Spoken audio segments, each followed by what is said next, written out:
Parece que Nada más darle señal cuando ya estamos ya en estamos aire. en, ya estamos listos. ¿Listo? ¿Puedo empezar? Sí, Ok. Bien, amados, esperemos en Cristo que en esta oportunidad no tengamos problema. Tuvimos algunas fallas técnicas, pero bueno, gracias al Señor por sus bondades. Hermanos, con gozo estamos en esta oportunidad en breve tiempo y ahora se nos acortó un poco por los problemas técnicos que tuvimos con nuestro amado hermano Luis Hidalgo León. Probablemente la mayoría de ustedes le conoce, pero quien no le conozca, el hermano, bueno, está en Santiago de Chile y nos está haciendo el favor, por la gracia de Dios, de compartir este tiempo con nosotros, que abordaremos un tema muy interesante, hermanos, acerca del credo niceno. Pero quiero presentar un poco a nuestro hermano para que ustedes le conozcan, aquellos que no saben de él.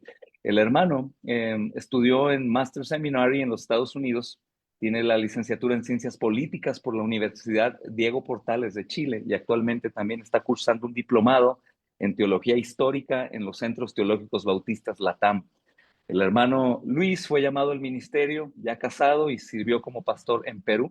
Él tiene experiencia que lo llevó a abrazar la tradición bautista reformada desde el 2019 y es misionero asociado también de CLC, Chile, y ha sido también expositor en medios y espacios teológicos, destacando por su participación en el programa radial Historia del Cristianismo y su rol también como coautor de libros como Cánones de Dort para el siglo XXI, por lo cual creemos y confesamos, perdónenme. Y también lidera una misión bautista en la isla de Maipo.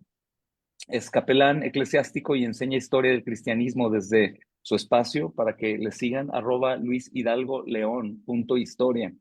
Nuestro hermano está felizmente casado por gracia de Dios con la hermana Paula Valdés y es padre de Luis, Pedro y Noemí. Así que bueno, hermano, bienvenido. Gracias a Dios por tu vida y por también, hermano, darte el tiempo en este breve espacio que tienes para compartir con nosotros. Bienvenido, amado hermano.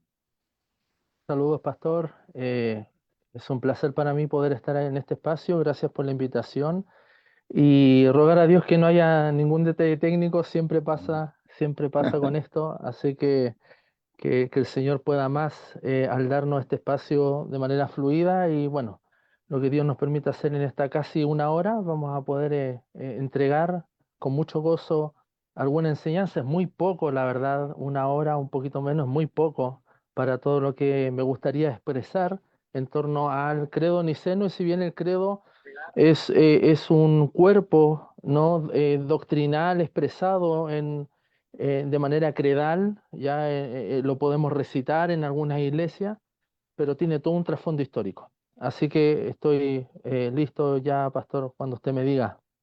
Bien, gracias a Dios, hermano, por este tiempo. Creo que es interesante, hermano, recalcar que hoy en día se corren bastantes riesgos. Por un lado, podemos ver claramente un sobreamor por confesiones y credos que, por supuesto, es bueno, pero no cuando van a un extremo. Por otro lado, un desconocimiento y temor también, hermano, por este tipo de cosas. Y creo que es bueno siempre volver nuevamente a los inicios y al celo santo, el celo santo genuino, y poder ser edificados con lo que aquellos hermanos en la antigüedad, hermano, con tanto amor por la verdad, pues plasmaron en este concilio, hermano, para este credo, que es conocido como el credo niceno o el credo niceno constantinopolitano también. Y bueno, queremos saber, queremos aprender. Yo soy uno de ellos, hermano. Creo que va a ser de mucha bendición para que la iglesia de hoy pueda poner en balanza los riesgos que hay, pero a la vez también usar de todos los medios posibles que tenemos para poder volver a la vida práctica, bíblica y a todo aquello que estos santos hermanos lucharon por defender en contra de herejías, como también confirmar, hermano, todas las cosas que las Santas Escrituras nos enseñan como esenciales, ¿no, hermano? Así que quisiera, mi amado hermano, hablar un poco del origen y del contexto y quisiera comenzar con una pregunta que tal vez nos va a llevar a otros temas que tú nos compartirás. Y es la siguiente: ¿cuál es el contexto histórico, hermano, en el que se redacta el credo niceno? ¿Y quiénes fueron los principales actores involucrados en la creación, por así decirlo, de este credo niceno, mi amado hermano? para quien no conozca, antes de partir con el contexto, me gustaría dar cuenta del credo. ¿Qué dice el credo? Usted lo puede googlear, lo puede encontrar, pero creo que es necesario, como vamos a hablar del credo, declarar lo que el credo dice en español. Y me gustaría, si nos da el tiempo al final, me gustaría también declamarlo, ¿no? En griego, en el griego original, para que puedan escuchar cómo fue dicho, obviamente siempre con algunos detalles. Mi griego no es tan espectacular, pero algo podemos hacer. Y dice así, mire, escuche, creo en un solo Dios, Padre Todopoderoso, Creador del cielo y de la tierra, de todo lo visible y lo invisible, creo en un solo Señor Jesucristo, Hijo único de Dios, nacido del Padre antes que todos los siglos, Dios de Dios, luz de luz, Dios verdadero de Dios verdadero, engendrado, no creado, de la misma naturaleza del Padre, por quien todo fue hecho, que por nosotros los hombres y por nuestra salvación bajó del cielo, y por obra del Espíritu Santo se encarnó de María la Virgen y se hizo hombre, y por nuestra causa fue crucificado en tiempos de Poncio Pilato, padeció y fue sepultado, y resucitó al tercer día según las Escrituras, y subió al cielo, y está sentado a la derecha del Padre, y de nuevo vendrá con gloria para juzgar a vivos y muertos, y su reino no tendrá fin. Creo en el Espíritu Santo, Señor y dador de vida, que procede del Padre y del Hijo, que con el Padre y el Hijo recibe una misma adoración y gloria y que habló por los profetas. Creo en la Iglesia, que es una, santa, católica y apostólica. Confieso que hay un solo bautismo para el perdón de los pecados. Espero la resurrección de los muertos y la vida del mundo futuro. Amén. Gloria al Señor por este Amén. hermoso credo. Amén. Y justamente hay que partir por el credo. Este es el credo niceno-constantinopolitano que ya se formuló definitivamente en el año 381 después de Cristo, pero ya fue formado por primera vez en el 325 después de Cristo, justamente en el concilio de Nicea.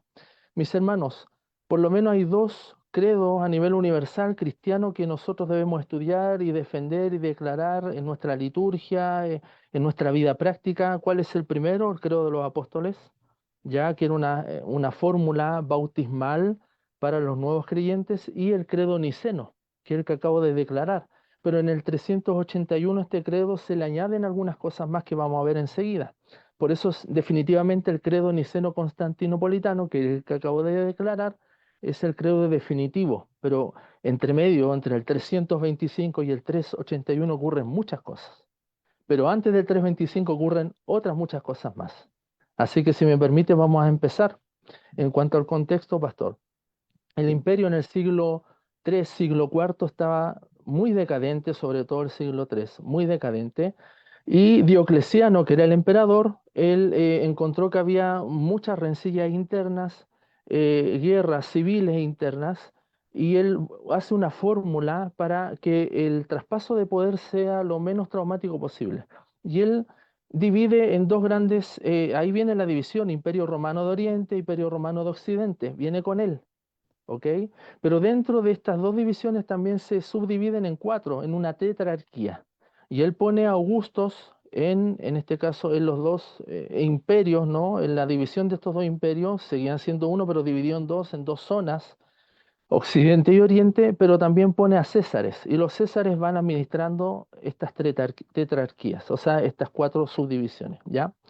Em, por supuesto, en una de estas tetrarquías estaba Constantino Cloro, que es el padre de Constantino, que es uno de los personajes con el cual llegamos a Nicea. Ya, perdón, Constancio Cloro, ya padre de Constantino. Cuando empiezan a haber estas diferentes rencillas internas, hay muchas cosas políticas entre medio, mis hermanos, ya, y esto es así, debemos considerar de que no todo es santo en la historia de la iglesia, hay mucho pecado, pero sobre eso ni las puertas del Hades prevalecen contra la iglesia de Amén. Cristo porque es su promesa, pero hay Amén. humanidad, hay política, hay luchas de poder, hay rencillas internas, pero sobre eso avanza la iglesia del Señor siempre triunfante. Y eso tenemos que tenerlo Amén. claro. Si pensamos que la iglesia cristiana es siempre pura y nosotros nos queremos abstraer de todo el contexto histórico y tratar de como mantenernos al margen de todo el proceso institucional, estamos mal, porque la Sí. historia se va gestando con procesos históricos, políticos y con cosas muy pecaminosas, pero la iglesia avanza, la Amén. doctrina avanza. Entonces, en este contexto, Constantino, cuando ve que hay rivalidades en donde está su padre, Constancio Cloro, en Occidente, sobre todo en Britania. Britania es actualmente donde está Inglaterra, ahí estaba el padre de Constantino, él va para allá, ¿ya? Y lidera un ejército y ocurren un montón de situaciones internas, ¿ya? Diocleciano, que tenía esta gran idea de ordenar el imperio, él perseguía a los cristianos, ¿ya? O sea, tenía una aversión contra los cristianos. Pero interesante que Constantino, como hijo de Constancio Cloro, él estaba en Oriente, interesante que él sí tenía una afinidad con los cristianos, porque Constantino, que es el gran emperador, personaje principal del Concilio de Nicea, él fue educado por algunos personajes muy importantes, como Lactancio. Lactancio es un escritor eclesiástico, un filósofo, un pensador cristiano, y él influyó con el cristianismo en Constantino. Yo sé que hay debates, ¿no?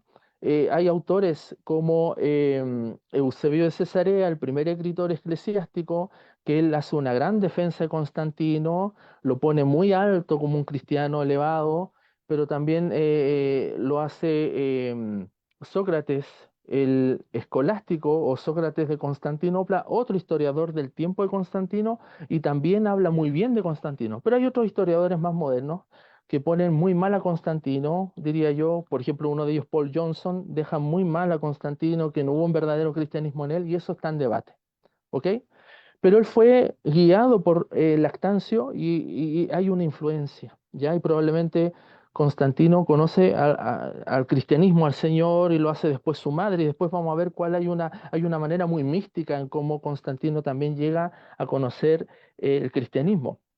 Surge en el 313, ya cuando Constantino derrota en el puente Milvio a las tropas de Magencio. Dice que él ve el signo, el chi rho, que son las dos primeras letras de la palabra Cristo, chi rho, y él dice que ve un lema que dice ec hoc signum vinces, por este signo vencerás, ve la cruz, ve el chi rho, y muchos ven que Constantino, de manera profética, vence a Magencio, uno de los generales, y ya Constantino toma en pleno el imperio, ya se hace cargo del imperio, y él toma el poder total tanto de Oriente como de Occidente. Entonces, como una manera de celebrar su victoria, él entra a Roma, pero él crea una estancia, una casa en la costa de Asia Menor, y ahí él se ubica en la zona le llaman a un lugar Nicaea,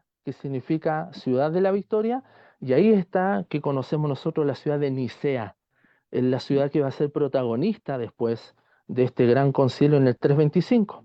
Pero un poquito antes, en el 313, cuando todavía Constantino está haciéndose con el poder, él firma un edicto, el edicto de Milán, que es muy importante en el 313, y lo firma junto a otro emperador, también romano, y firman este edicto donde toleran el cristianismo, y el cristianismo ya empieza a ser institucional.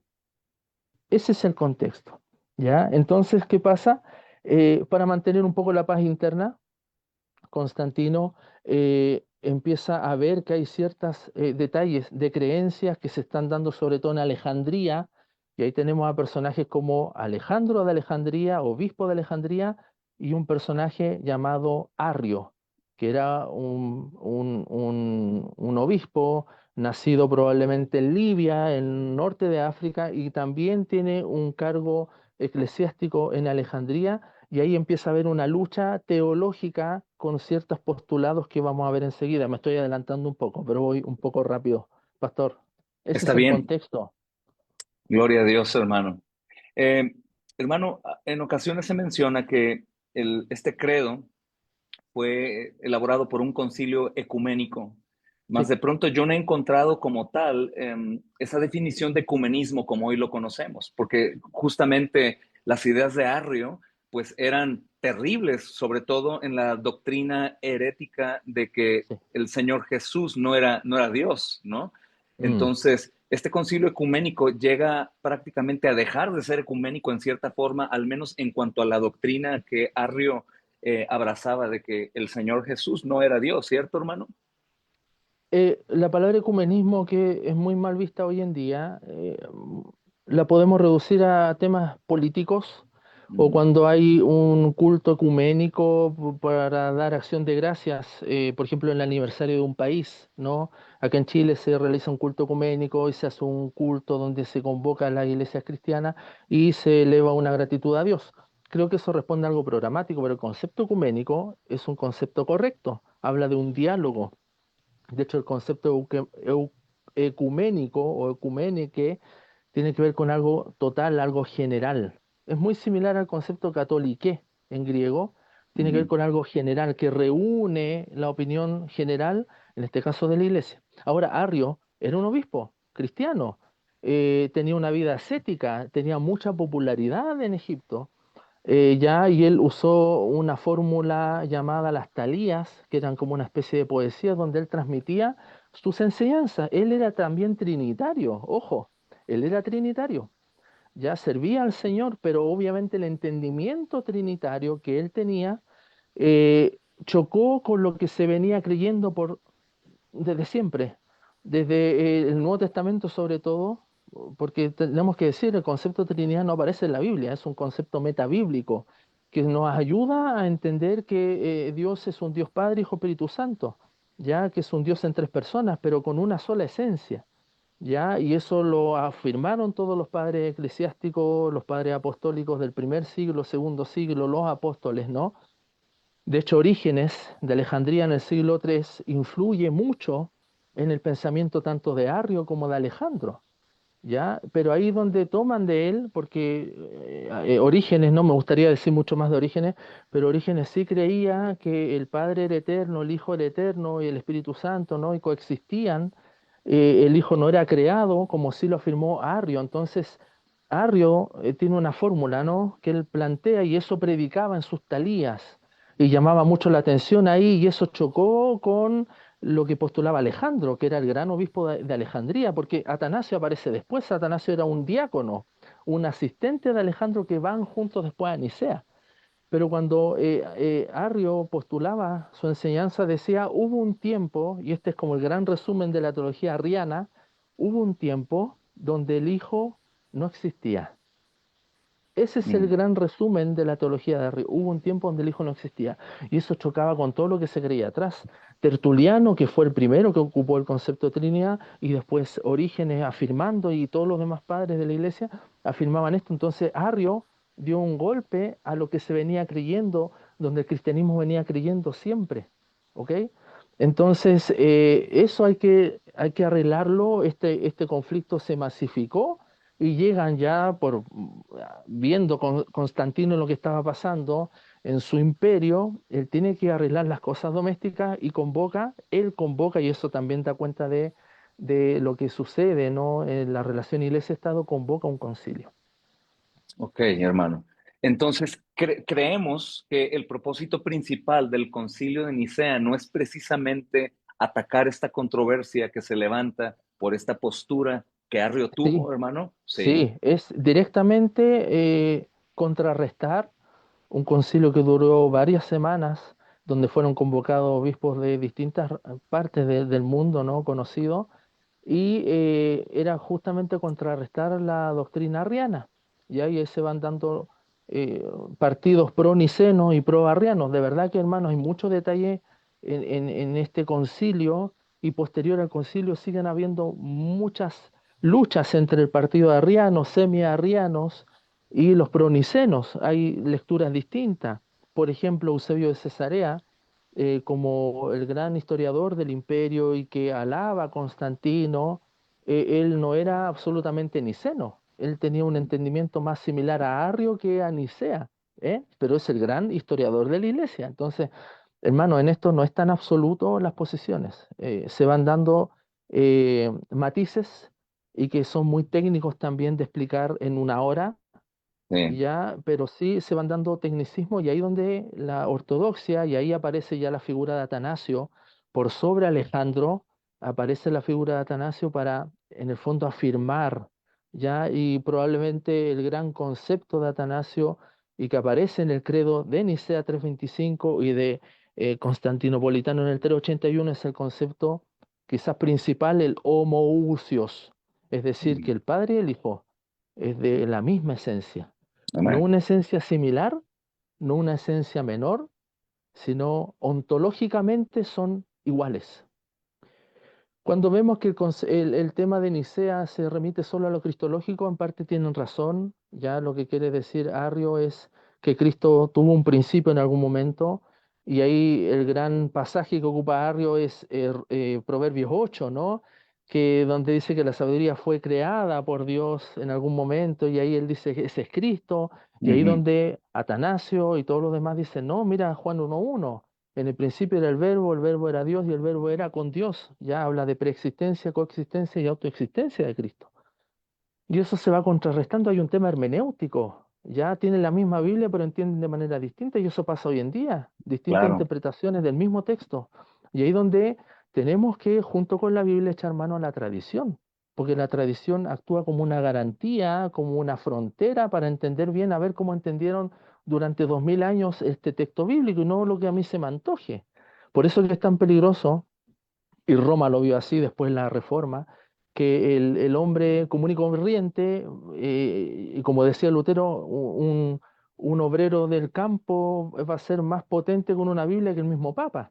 Y en Ujú, parte, claro, la Biblia se acercó a la gente común, pero también eso trae otras consecuencias hoy en día que cualquier persona interpreta como se le antoje, y sin echar mano a la tradición, tenemos las desviaciones teológicas que tenemos hoy en día, heréticas, pastores, ministerios completos que se están desviando de la ortodoxia. Así que sí, este era un tema hermenéutico, era un tema teológico, también político, pero sobre todo teológico y sobre todo soteriológico. Estamos hablando de teología práctica, pero lo que se resuelve aquí con el credo niceno y posterior el credo niceno constantinopolitano es un tema soteriológico. Dios, dice el Antiguo Testamento, de Dios viene la salvación, mía es la salvación, yo salvaré, lo prometía el Señor en el Antiguo Testamento. Entonces, ¿por qué alguien menor que Dios vendría a salvarme a mí? Es un tema soteriológico, claro. y es por eso que tenemos que pensar, y así lo creyeron los nicenos, ya Atanasio y compañía, Cristo es Dios, y por eso Cristo Amén. muere en la cruz, porque Dios mismo tenía que salvarnos, no alguien menor que Dios, ¿ves? Amén. Y Claro. ahí Sí, se resuelve todo. él no comparte su gloria con nadie, ¿verdad, hermano? Creo que uno de los problemas es el uso de la lógica Sí, contemporánea y la razón que aleja de lo divino, ¿no? En cierta forma, sí, hermano. Y sabemos, hermano, como decía en un principio, hay un cierto temor hoy en día con algunos hermanos acerca del catolicismo y todo esto que llega a confundir y todo lo lleva o lo ata al Roma contemporáneo y hay ah, temor. Pero qué tan importante como lo fue en un principio, donde sabemos, hermano, que en este concilio se abordan cuestiones decisivas para el presente y el futuro de la religión cristiana, hermano, y sabiendo que pocos años antes, hermano, la iglesia estaba siendo ya perseguida, al punto que el símbolo niceno de fe constituye hasta hoy, hermano, el núcleo del credo cristiano. Es un credo, como dices, soteriológico, trinitario, la divinidad del Hijo. Es evangelístico, 100%. amén. Hermano, y creo que el propósito principal del concilio de Nicena para este credo niceno constantinopolitano debería de ser hoy en día también, hermano, el propósito de la iglesia, porque podemos ver, como mencionabas, tantas desviaciones que hay, porque lo he dicho muchas veces, mucho del evangelicalismo de hoy en día es fundado sobre el evangelicalismo moderno, que no Sí. tiene fundamentos sólidos, históricos, ¿verdad, hermano? Entonces, ¿qué tan propicio sería, hermano, que hoy en día se considerara este credo como en el principio para que el propósito, hermano, que ellos tenían pueda impactar la vida de la iglesia hoy en día? ¿Cuál fue el propósito principal del concilio de Nicea, hermano? Pastor, yo valoro mucho lo que usted hace en su ministerio, porque usted es un hombre que Dios usa eh, para evangelizar. Creemos que el Evangelio es para todos, está disponible para todos, Amén. y no solo para algunos, sino para todos. Es lo que debiéramos hacer todos, evangelizar, predicar a tiempo y fuera de tiempo para todos. Eh, pero ¿qué pasa? A veces nos hemos puesto hoy en día con un evangelio, una vida cristiana muy racional. Lo tengo que entender todo y no dejo espacio al misterio, Sí. ¿ya? Y acá lo que hace Barrio es romper con la metafísica que se sostenía desde siempre, el entender las cosas que van más allá de nuestro entendimiento. Lo que hace el hombre a través de esta fórmula credal es darle un sentido a lo que creemos, es una síntesis doctrinal. Y si no lo dije al comienzo, el credo niceno es el primer concilio o primer credo ecuménico, primer concilio ecuménico. El segundo es Constantinopla en el 381, de donde ya se formula definitivamente el credo que declaré al comienzo.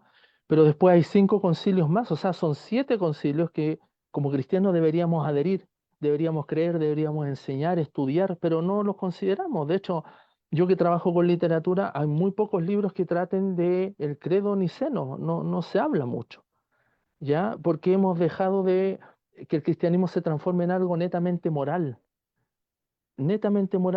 ahistórico, sin ninguna profundidad mística, y no estoy hablando de una mística equivocada, sino una mística que tiene que ver con el misterio. No podemos conocer todo de Dios. Hay algo de Dios que no vamos a conocer. Sí, vemos al Hijo, y cuando vemos al Hijo vemos al Padre, pero hay cosas que están más allá de nuestro entendimiento. Dios es trascendente y inmanente. Entonces, Mm. ¿por qué partí diciendo que usted hace una labor evangelística preciosa?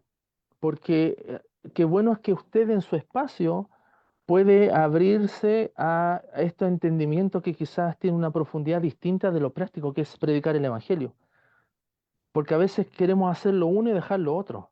No, Sí. yo soy de un Evangelio práctico, está bien, pero no nos olvidemos de esta profundidad que nos da firmeza, nos da valor, nos da convicción, y por eso yo defiendo esto de que nosotros como iglesia, como cristianos, los seminarios, institutos, poco estudian esto. No sabemos, las iglesias no lo saben. Creen que esto es algo antiguo, que no tiene validez hoy en día, y mejor dejamos todo al ámbito moral, ético de cristianismo, algo práctico, y esto lo dejamos como para los antiguos, ¿no? Para los que salen en estas imágenes bizantinas, para ellos está bien esto, pero no para nosotros, hermanos. Esto no pierde validez, porque es Así lo que es. nos da unidad. El Señor va a venir a buscar una sola iglesia, un solo cuerpo, una novia, no varias novias, no distintas denominaciones, es una iglesia. Eso se llama catolicidad. Y el concepto católico en América Latina es muy mal visto. Es un Claro. concepto que genera aversión, porque no, yo católico, no, esto es catolicidad, no es romanismo, no es católico romano, es católico, es catolicidad, es unidad, iglesia universal. Y cuando uno ve los cristianismos que se experimentan en Oriente, el cristianismo que se experimenta en Rusia o en Etiopía o en África, y nosotros desde nuestra cosmovisión occidental juzgamos ese cristianismo como, hoy mira cómo se visten, hoy mira cómo alaban, nos ponemos en una silla equivocada de juicio, siendo que nuestro cristianismo occidental es más nuevo, viene de Europa y de Europa vino desde Oriente. Sí. Entonces, esto es entender una amalgama de cosas y variables, y por eso digo, vuelvo al comienzo, que usted haga una labor evangelística y abra un espacio para entender la profundidad de esto, habla de lo importante que es llevar el evangelio práctico, pero con todo este conocimiento, con toda esta profundidad que es tan valiosa, tan necesaria para dar firmeza, para que nuestros jóvenes no se vayan de la iglesia, para que los niños aprendan y tengan firmeza de que creemos en un Dios verdadero, y donde también actúa este credo para decir estas cosas no vale la pena pelear por esto. Por ejemplo, en el credo niceno, vemos ahí, creo en un solo Dios, Padre Todopoderoso, Creador del cielo y de la tierra. Ahí no está en discusión de cuántos días Dios creó el Ujú. mundo. Pero ¿cuántas iglesias pelean por eso? No, que lo creó en 6 días literales, no en eras. No, hermanos, Dios creó y creó ex nihilo de la nada. Eso lo creemos, amén.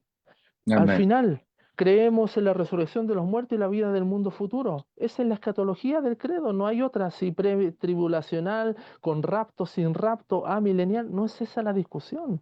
Sí. Entonces el credo nos ayuda a enfocarnos en lo medular y en eso permanecer unidos, unidos en caridad. Amén. Amén. Y justamente el propósito del credo, ¿no, hermano? Arreglar las controversias y unificar. En cuanto a la labor evangelística, pienso que uno de los errores que podemos cometer sin duda es no tener conocimiento de dónde fluye el evangelio. Si vemos el credo, es meramente evangelístico. Yo puedo Así es. usar el credo sin tocar cada punto de él para evangelizar con una seguridad Amén. plena de este Dios todopoderoso, trinitario, deseoso de manifestarse a través de la revelación de su precioso Hijo, el poder de la palabra, hablamos de la muerte, de la resurrección, de la universalidad de la iglesia, como bien comentas, la aberración que hay por católico, ¿no? Cuando en realidad es universal y es justamente la iglesia que tú mencionas, hermano, que Cristo vendrá por ella. Y pienso que sí que los debates y las controversias pudieran tener, hermano, paz si conocemos la historia y el Sí, contexto de aquellos que defendían acérrimamente la verdad. Justamente credo es una profesión de fe. Todos los cristianos deberíamos de tener la misma profesión de fe. Es no únicamente recitar algunas palabras o desde mi perspectiva, en esto creo, sino en esto creo conforme a las escrituras. ¿Qué dicen las escrituras? Y nosotros creo, hermano, que padecemos ahora de desconocimiento histórico. Por eso vemos tantas controversias, tantos problemas y tantas luchas por fábulas y genealogías y todo aquello que aún el apóstol Pablo reprendía para que la iglesia no mm, hiciera y se enfocara en el Dios trino y en la expansión de su reino. Yo para mí, hermano, lo veo como una necesidad.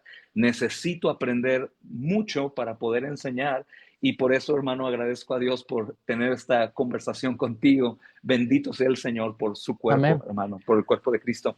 Hermano, quería preguntarte, dime, perdóname. Pastor, este es un instrumento apologético, Amén. el credo. Y yo tengo esta tesis también en lo personal.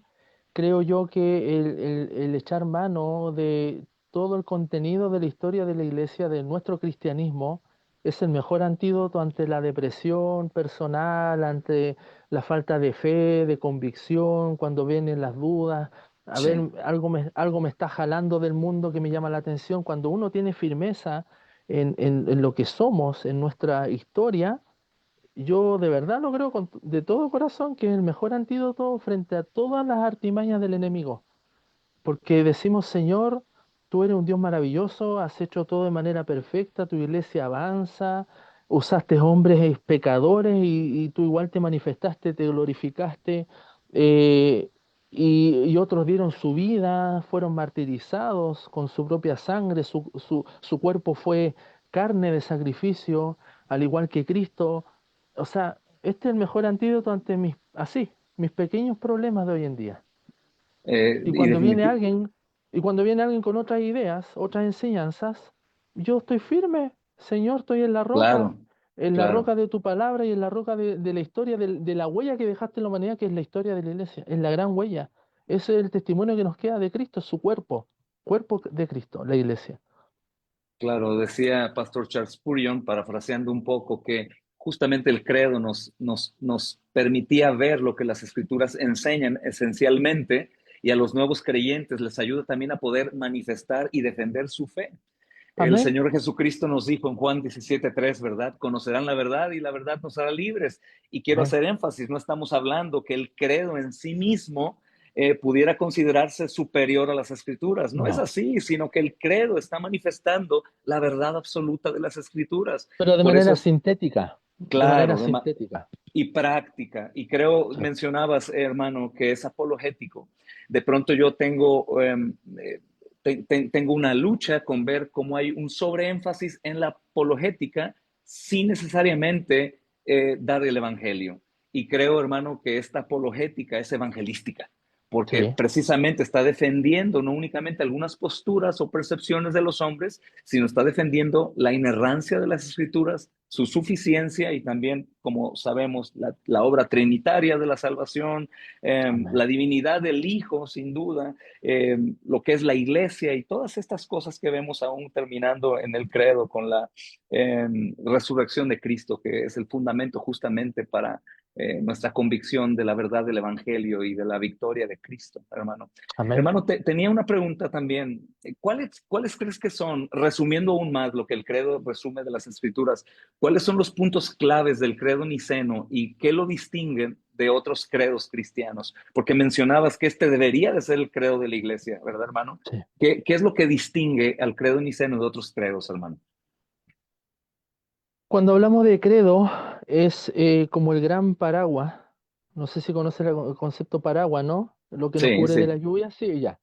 es el gran paraguas. O sea, primero está la escritura, siempre protagonista adelante en este escenario. De hecho, hasta Wesley, miren, hasta Wesley hablaba del cuadrilátero de Wesley, él formuló que en nuestra teología debemos echar mano de la razón, de la experiencia, de la tradición y de y la escritura por delante. Pero hoy en día, muchos que tienen una teología arminiana wesleyana, la tradición nada, Ujú. la razón muy poco, mucha experiencia y la escritura a medio estudiar, ¿ven? Hay un desbalance allí.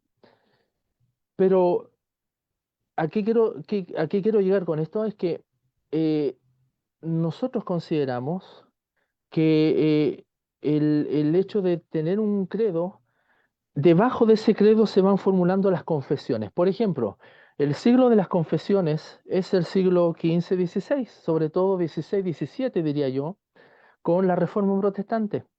Y eso se remite a que las confesiones de la Iglesia protestante se remitían también a su identidad nacional, a su identidad local.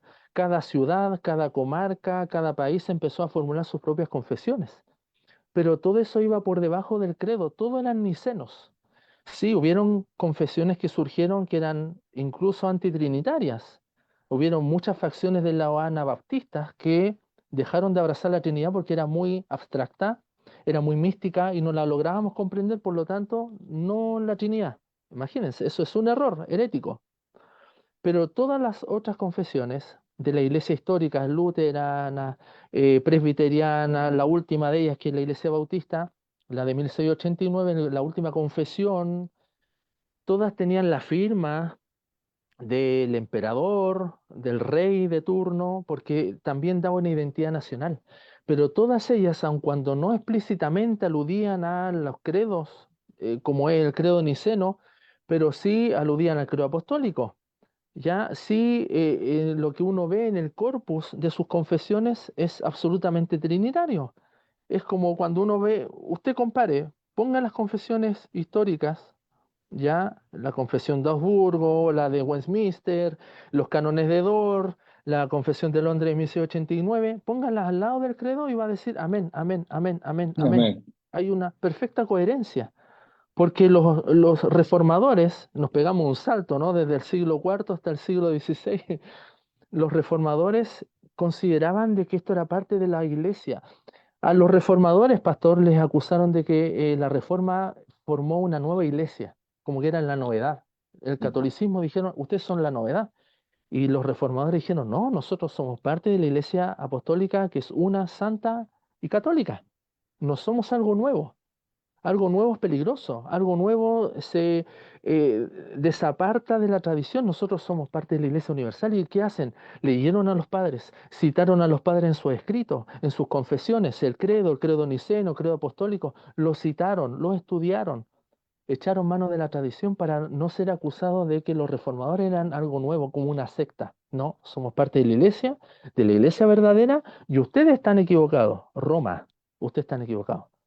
Entonces, en eso es donde creemos que el credo actúa como paraguas debajo de las confesiones que surgieron justamente en el siglo XVI. Así que hay una perfecta coherencia y usted haga el ejercicio, tenga las dos a la vista y va a decir amén, amén, amén. Claro, las confesiones le redactan otros elementos más específicos, por ejemplo, de liturgia, ya, por ejemplo, cómo se lleva a cabo el bautismo, pero eso va de la mano con lo que dice acá que somos bautizados en el nombre Padre, Sí. Hijo, Espíritu Santo. O sea, hay una coherencia, solo que hay un desarrollo mayor, no hay un choque, no hay una disimilitud, hay coherencia, coordinación. Sí, amén. ¿Crees que el credo sirve más de manera personal en el cristianismo, ¿no? Para que de esa forma estemos más unidos como Sí, iglesia universal, ¿cierto? sí, de hecho, el credo original, me parece que el credo niceno de 325 decía creemos. Ujú. Después el credo niceno, que acabo de leer y espero hacerlo al final en griego, cambió Creo. a pisteuo, creo, lo Sí. hizo personal. Pero no porque personal, porque yo me individualizo, sino soy parte de la comunidad. Pero ahora cada persona en la comunidad está obligada en el fondo, al ser parte del cuerpo de Cristo, a decir creo. Es algo tan íntimo porque mi Dios es un Dios trascendente, pero también inmanente que yo digo creo. creo, en lo Amén. más profundo de mi corazón creo, o sea, ya lo hace más personal, pero no porque vivo un cristianismo individual, soy parte de la iglesia, al decir creo, estoy Claro, diciendo creo con los millones de cristianos de todo el mundo. claro, como piedras vivas para edificar, hermano, del Amén, mismo tamaño, ¿no? Siendo la roca solamente Cristo. amén. Me gozo en el Señor. Hermano, nos quedan solo unos minutos, sé que tu tiempo es Wow. limitado, pero hay un par de preguntas que quiero hacer. Si no alcanzas, no te apures. Si tienes oportunidad, lo dejamos para otra ocasión. Pero, hermano, ¿por qué es entonces tan importante para los cristianos hoy en día entender y afirmar el credo niceno, hermano? Porque nos conecta no solamente con los 500 años que tenemos de cristianismo protestante, decir, no, nosotros venimos de la Reforma y de ahí algunos, si es que lo consideran o nos pegamos el salto hasta el evangelicalismo del siglo XIX, los primeros misioneros que llegaron acá a América Latina, norteamericanos, pero como que de ahí hasta la Reforma como no hay nada que considerar. Y menos de la Reforma hasta los apóstoles, nada que considerar. Es como que venimos de los apóstoles, un poco la Reforma, los misioneros que llegaron de Estados Unidos en nuestro contexto americano, y de ahí esa es nuestra tradición, ¿no? El credo lo que nos hace es unirnos con todo el cristianismo universal de todos los tiempos, con sus matices, con sus formas, para nosotros quizás muy extrañas, pero es cristianismo y probablemente para nosotros, para ellos somos extraños, porque nuestro Ujú. cristianismo que vivimos aquí, Occidente, siglo XXI, es muy distinto al cristianismo que deberíamos vivir, no sé. Creemos que nosotros estamos muy bien, pero debemos ahí donde estudiar y decir, wow, lo que estamos haciendo está mal. ¿Cómo llevamos adelante nuestra liturgia? ¿Cómo oramos? A veces uno escucha oración, yo siempre pongo este ejemplo y siempre Señor, Señor, Señor, bueno, aquí es Señor y el Padre y el Hijo y el Espíritu Santo. ¿Por Sí, qué no identificar si la comunión es con el Dios Trino, no solo con un elemento de la Trinidad? O cantamos solo a Cristo y bueno, y el Padre y el Espíritu Santo, hay un desbalance trinitario, eso se refleja en la liturgia, en lo que cantamos, en cómo oramos. Es una comunión con el Dios Trino, como dice un libro de John Owen. Es una sí. comunión con la Trinidad de Dios. La Trinidad en el bautismo, y esa es la piedra de toque, cuando se bautiza en el nombre del Padre, Hijo, Espíritu Santo, ya no tienen nada que decir los unicistas, los antitrinitarios, porque el bautismo es la entrada a la vida trinitaria. Es lo que Amén. nos identifica como parte de la iglesia del Señor. Y ahí está el nombre del Padre, Hijo, Espíritu Santo, por igual, por igual. Quiero decir algo antes para Sí, llegar al hermano. credo niceno constantinopolitano, que es parte ya de lo que hemos confesado. Cuando se da el concilio de Nicea y después viene el concilio de Constantinopla, casi 60 años después, se dan un montón de rencillas más. Si vemos que el concilio de Nicea es trinitario, pero sobre todo se enfocó en el Hijo y el Hijo y el Padre, bueno, él es la misma esencia, homoousios, como el gran término teológico, y eso defendió Alejandro, Atanasio y todos los demás. Después se van dando matices y rencillas, y dijeron, bueno, ¿y qué pasó con el Espíritu Santo? Y ahí Ujú. donde Atanasio también escribe, por ejemplo, las cartas a Serapión, que es un escrito que él escribe, para dar cuenta de que el Espíritu Santo no es que quedó de lado, solamente que había un énfasis, pues ustedes leen el credo niceno, dice, y creo en el Espíritu Santo y se acabó, no dice nada Ujú. más. Ujú. Y después en el concilio de Nicea, perdón, el concilio de Constantinopla, que es el segundo concilio ecuménico, en el 381, ahora añade, creo en el Espíritu Santo, Señor y Señor y dador de dador vida. de la vida, ¿ve? Se Amén. completa. No es porque acá no había un desmerecimiento, sino que había que trabajar. Surgen unos enemigos del Espíritu Santo, se llamaban los neumatómacos. Y ahí surgen tres personajes importantes como Basilio de Cesarea, Gregorio Nacianceno y Gregorio de Niza, que ellos con su teología afirmaron escrituralmente, porque dijeron el Espíritu Santo usa los mismos nombres para el Padre y el Hijo, tienen la misma esencia, los mismos atributos, y dijeron el Espíritu Santo es Dios. Ujú. No es solo una fuerza, no es un Dios menor, no hay subordinacionismo del Padre, Hijo y después el Espíritu Santo, no, es igual, Sí. coiguales en poder, en gloria. Y ahí se formula entonces el credo niceno-constantinopolitano, ya con el Espíritu Santo en pleno, y es lo que tenemos también como el credo que acabo de declarar, que declaré al comienzo, y todos podemos decir amén a eso, ¿sí? Amén, amén. Y justamente, hermano, ¿cómo vemos el propósito del credo para arreglar controversias, verdad? O refutar herejías. y cómo hoy en día sucede lo mismo. La persona del Espíritu Santo, hermano, hablando del credo niceno a credo niceno constantinopolitano, cómo el Espíritu Santo resurge en la enseñanza y obviamente en el credo lo podemos ver como mencionaba, solo creo en el Espíritu Santo y ahora creo en el Espíritu Santo, Señor y dador de vida, y cómo es la tercera persona de la Trinidad y la más olvidada hoy en día por muchos, ¿no? Creo por el mismo temor que comentaba al principio de salir de una vida espiritual no basada en la escritura y ahora ¿Mm? llegas al conocimiento o al Sí. inicio del conocimiento y tienes temor de hablar del Espíritu Santo, pero es Dios, es nuestro Dios, Él con nosotros, somos templo del Espíritu Santo. Por culpa de algunos que abusaron del Espíritu Santo. Claro, claro, claro. Entonces, creo que la respuesta está implícita en el mismo credo, ¿no, hermano? ¿Cómo puede ayudar el credo niceno, como ayudó al principio? Sigue siendo relevante hoy en día porque va a proporcionar una declaración concisa y universalmente reconocida, obviamente, por los fundamentos de la fe cristiana, es decir, las escrituras, y nos va a servir como una guía de fe porque va a unir a los cristianos en una profesión de fe común y nos va a ofrecer siempre puntos de referencia para la teología cristiana y la teología práctica en la vida de la iglesia. Bendito sea el Mm. Señor, hermano. Pues mira, hermano, habemos muchos pescadores sin letra, yo soy el mayor de todos, así que esto fue una enorme bendición y créeme que el Señor te ha usado para exhortarnos a estudiar y meditar más en esto. No porque esto de pronto ha tenido tal vez una mala comprensión y algunos tienen temor de acercarse a esto, sino al contrario, viendo cómo están los tiempos, cómo es necesario volver a esto, que como decías, sintetiza o simplifica todo lo que la escritura enseña, al menos en Mm. las cosas más importantes. Ruego a Dios Amén. que sea el credo de la iglesia contemporánea. Hermano, se acaba el tiempo, pero nos tienes la deuda de recitar el credo en Sí. el griego, hermano. Lo Adelante, vamos por a favor. hacer, lo vamos a hacer de una forma solemne, Amén. porque así fue escrito originalmente.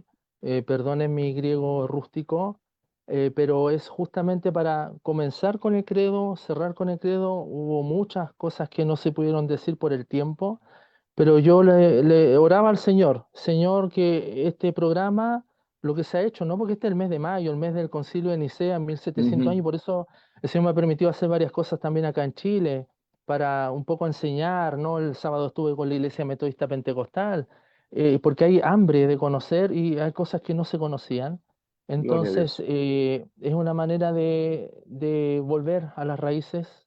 No hay que ir mucho hacia adelante en el sentido de lo nuevo, buscar lo nuevo, no, yo creo que hay que ir hacia atrás.